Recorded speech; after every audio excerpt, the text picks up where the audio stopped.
Terima kasih. Assalamualaikum warahmatullahi wabarakatuh. Selamat siang dan salam sejahtera untuk kita semua. Ini media ini ngejar, padahal saya baru pulang dari Bali. Tapi karena saya menghargai kalian, saya terima kalian di sini. Berapa 7 media nih ya? Gila bener bang. Jadi gini ya, peristiwa kemarin tuh sudah saya ikuti. Saya pribadi sangat menyesalkan peristiwa itu. Ingat loh, yang bertikai, yang menunjukkan justru menurunkan wibawa dan reputasi daripada kepengacaraan lawyer itu ya justru mereka sendiri.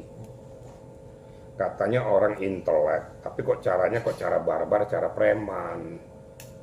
Kalau mau debat intelek aja. Tapi jangan seperti kayak gitu. Saya lihat situasional tuh. Ini namanya ada sebab, ada akibat, kan gitu. Siapapun yang ada di sekitar itu, kenapa didatengin kalau akan menimbulkan masalah? Bukan berarti kita dianggap jantan.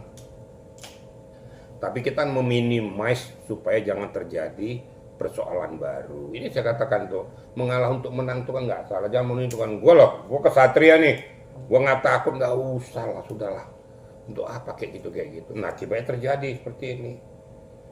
Nah, sadar nggak kedua belah pihak ini bahwa justru menjatuhkan marwahmu, wibawamu, kau menyandang profesi lawyers yang dikatakan mengerti dan taat hukum. Tapi kau sudah justru menabrak barikade hukum itu sendiri. Dan kalian pertontonkan peristiwa yang tidak mengenakan ini. Peristiwa yang justru merusak reputasi daripada lawyers. Itu yang sangat saya sayangkan. Gitu loh kira-kira ya. Tapi Pak, bisa dibilang tuh sebelum adanya kisah tersebut kan sempat diadakannya debat ya Pak untuk menyelesaikan ini semua. Tapi malah berakhir kericuhan. Kan saya bilang debat intelek itu ya sah saja, namanya juga arena diundang itu kan untuk memberikan argumentasi tentang apa yang dia ketahui tentang suatu pokok masalah. Tapi kan menggunakan otak, bukan menggunakan otot. Selesai dari arena persidangan ya udah selesai, salaman lagi udah selesai. Itu namanya orang yang mempunyai intelektual. Ya. Belajar kita sekolah, belajar menahan diri, belajar menahan perasaan. Akibat terjadilah situasional itu. Yang lebih menggelikan bagi saya itu pakai laporan lah ya, apa yang mau dilaporkan juga. Ya, nggak usah lah kita sok-sok jagoan kita di arena ini. Udahlah sama-sama mengerti, kita sama-sama lawyers kok. Kita juga tahu batasan-batasan di mana. Namun karena sudah dilakukan silakan saja. Nah yang lebih sialnya lagi, ini biar perlu saya sampaikan juga. Sudah saya laporkan ke polisi gini. Terus dibuntutnya terakhir kalau kamu berhadapan dengan saya di luar. Kita lihat siapa yang lebih laki-laki. Loh, ini kan berarti kontraproduktif dong dengan apa yang dia laporkan. Kemudian dia menunjukkan kejagoannya. Itu perilaku lawyers nggak itu? Lawyers tuh pakai otak, bukan pakai otot. Itu loh, pakai otot di ring tinju. Bukan di situ. Saya tahu situasional tuh apa penyebabnya, bagaimana permasalahannya. Ya, kalau nggak salah hadir di situ juga Dua Lipa, kalau nggak salah ada di situ, ada Pak Gayus juga, ya, ada di situ Julianus Sembiring, ada di situ juga si apa? Bukan siapa? Fahmi Bakmit, ya termasuk dia. Sampai lupa lagi saya namanya itu. Sunan Kalijaga tuh sampai lupa saya tuh. Karena ada orang-orang intelek yang muncul, sudah menimba ilmu, ya sudah selesaikan saja di arena itu. Keluar dari arena itu sudah tidak ada permasalahan lagi. Jangan dibawa-bawa keluar. Seolah-olah menunjukkan kita sebagai orang jagoan. Nah, itu kan gaya-gaya preman tuh. Nah, apakah pantas seorang lawyers menggunakan dengan gaya-gaya preman? Nah, tanya aja diri sendiri. Pahami dengan baik, orang menilai kalian tuh sangat kecil. Berarti tidak menggunakan otak. Itu aja bagi saya seperti itu ya. Jadi nggak usah lah saudara. Kalau kita mau menimba ilmu yang benar, bukan ilmu lapangan, ilmu otot. Ya gitu rekan-rekan ya. Oke, Pak, ini kan bisa dibilang perdebatan ini kan menjadi konsumsi publik, bahkan semalam sempat ditayangkan juga di TV nasional adalah untuk mengangkat kekisruhan pada sidangnya Nikita Mirzani ya Pak. Yang Bapak lihat sendiri mungkin seperti apa sih nih Pak? Ya ini yang saya sayangkan ya. Bukannya menyelesaikan suatu pokok permasalahan tentang masalah Nikita Mirzani, tapi kan jadi membuat jadi seolah-olah bahwa persoalan Nikita Mirzani jadi persoalan yang sangat-sangat booming. Kasihan Nikitanya gitu loh. Saya setuju dengan apa yang dikatakan oleh Pak Bahmid waktu itu ya. Bukan berarti laporkan saja, itu kan kena mungkin kekesalan daripada Ibu Hakim atau siapa yang memimpin itu. Tapi memang kalau dilaporkan silakan saja, itu kan hak juga. Tapi apa yang dikatakan Pak Bahmid itu bahwa itu kan haknya Nikita untuk minta supaya diperdengarkan. Dan akhirnya pada saat yang sidang yang keduanya itu setelah disebutkan masalah flash disk, kan hakim sudah mengatakan bahwa tunggu waktunya momen berikutnya. Apakah di momen pembuktian nanti silakan Nikita kan menggali permasalahan dan menyampaikan apa isi flash disk itu. Kemarin saya udah dengar tuh Bahmid udah benar ngomongin Bahmid, memang itu ngomongnya hakim kok. Jadi nggak ada yang salah. Jadi jangan dipolitisir, laporkan saja masalah flash disk itu. Nah yang perlu kita ketahui dan kita pahami dan harus hati-hati, ya, dari mana dapat rekaman itu? Siapa yang merekam? Kalau intercept secara ilegal kena.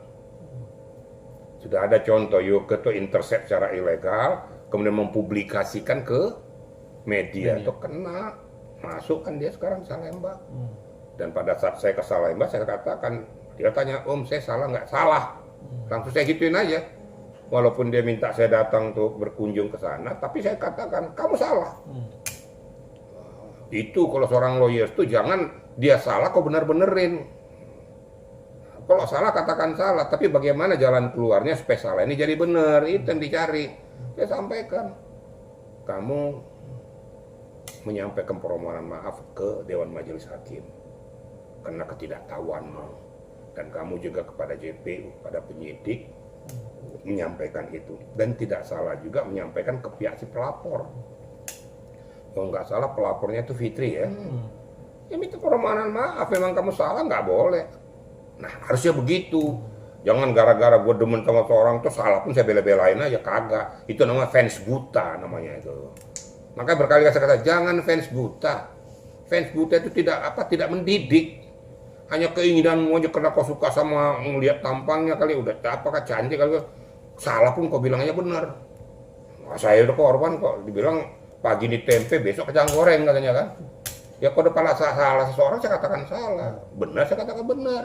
Itulah hukum. Nah kembali kepada pokok arena persidangan itu, kan sudah diselesaikan perdebatan itu.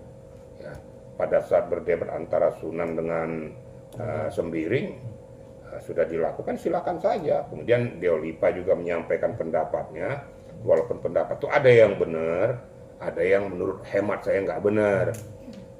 Yang nggak benar saya katakan namanya JPU, ya tetap bukan berpihak kepada korban, berpihak kepada kebenaran. Pak Gayus betul itu, berpihak kepada kebenaran. Belum tentu bahwanya si pelapor itu benar semua apa yang disampaikannya.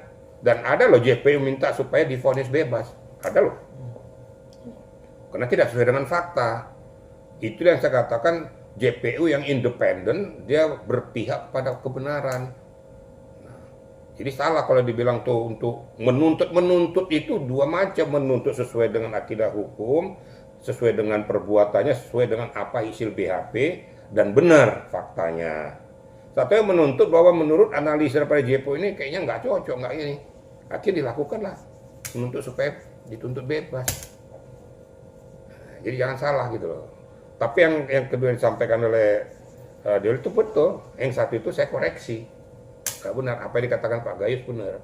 Nah satu yang dikatakan Pak Gayus ini, ya, mohon maaf ya, walaupun beliau profesor kan, beliau kan bicara tentang masalah kerangka teoritis, tapi tidak pernah berbicara bagaimana situasi kondisi daripada praktisi di lapangan, pelaku lapangan kan gitu.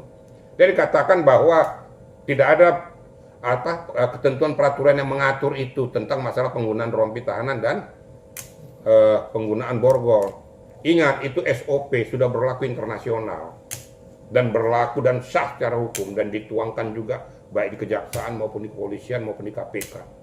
Tujuannya itu tadi, satu untuk supaya jangan melarikan diri, yang kedua supaya jangan memulai perbuatannya atau melukai orang lain, yang ketiga justru takutnya dia melakukan langkah tindakan yang merugikan diri sendiri.